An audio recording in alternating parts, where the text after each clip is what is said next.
Hello friends, welcome to குழல் சமையல். இன்றைக்கி நம்ம கிச்சனில் ஃபுல் தந்தூரி சிக்கன் எப்படி பண்ணுறதுன்னு பார்க்கலாம். அதுக்கு நான் இன்றைக்கி ஒரு ஃபுல் சிக்கனை நல்லா மஞ்சள் தூள் போட்டு கழுவி எடுத்திருக்கேன்.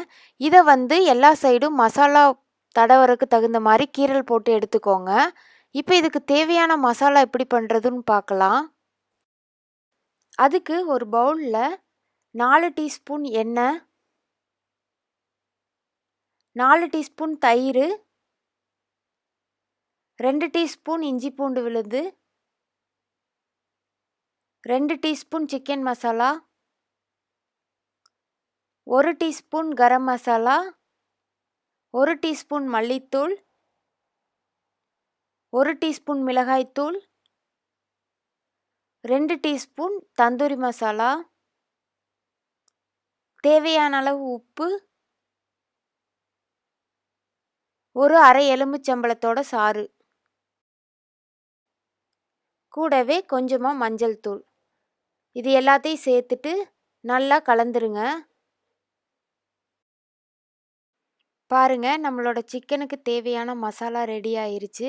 இப்போ நம்ம சிக்கனை மசாலா தடவி வச்சிடலாம். பாருங்க, இந்த மாதிரி மசாலா தடவிட்டு இதை 2லிருந்து 3 மணி நேரம் மேரினேட் பண்ணிக்கோங்க. பாருங்க, இப்போ ஒரு 2லிருந்து 3 மணி நேரம் ஆகிருச்சு.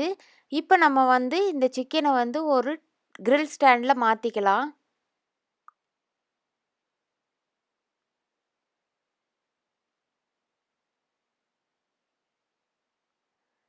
கிரில் ஸ்டாண்டில் மாற்றிட்டு அவனை ப்ரீஹீட் பண்ணிக்கோங்க.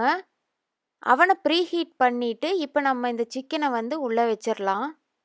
உள்ளே வச்சுட்டு க்ளோஸ் பண்ணிவிட்டு 250 டிகிரி செல்சியஸில் கிரில் மோடில் வச்சு நான் 1 ஹவர் வேக வச்சு எடுத்துக்க போகிறேன். ஒவ்வொரு அவனோட செட்டிங்ஸுக்கும் தகுந்த மாதிரி டெம்பரேச்சர் மாறுபடும், அதை பார்த்துக்கோங்க. பாருங்கள், இப்போ ஒரு 1/2 hour ஆயிடுச்சு. சிக்கன் பாதி வெந்துருச்சு. இப்போ இதை நான் வெளியே எடுத்துட்டு ஆலிவ் ஆயில் ஸ்ப்ரே பண்ணிக்க போகிறேன். எதுக்குன்னா சிக்கன் ட்ரை ஆகாமல் இருக்கிறதுக்கும் ஜூஸியாக இருக்கிறதுக்காகவும் ஸ்ப்ரே பண்ணிக்கிறேன். ஸ்ப்ரே பண்ணிவிட்டு திருப்பியும் உள்ளே வச்சுட்டு ஒரு 1/2 hour வேக வச்சு எடுத்துக்கலாம்.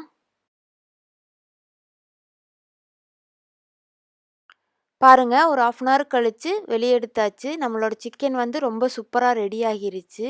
இதை நீங்களும் உங்கள் வீட்டில் ட்ரை பண்ணி பாருங்கள். இந்த வீடியோ உங்களுக்கு பிடிச்சிருந்துச்சின்னா குழல் சமையலுக்கு லைக் பண்ணுங்கள், ஷேர் பண்ணுங்கள், சப்ஸ்கிரைப் பண்ணுங்கள். நன்றி.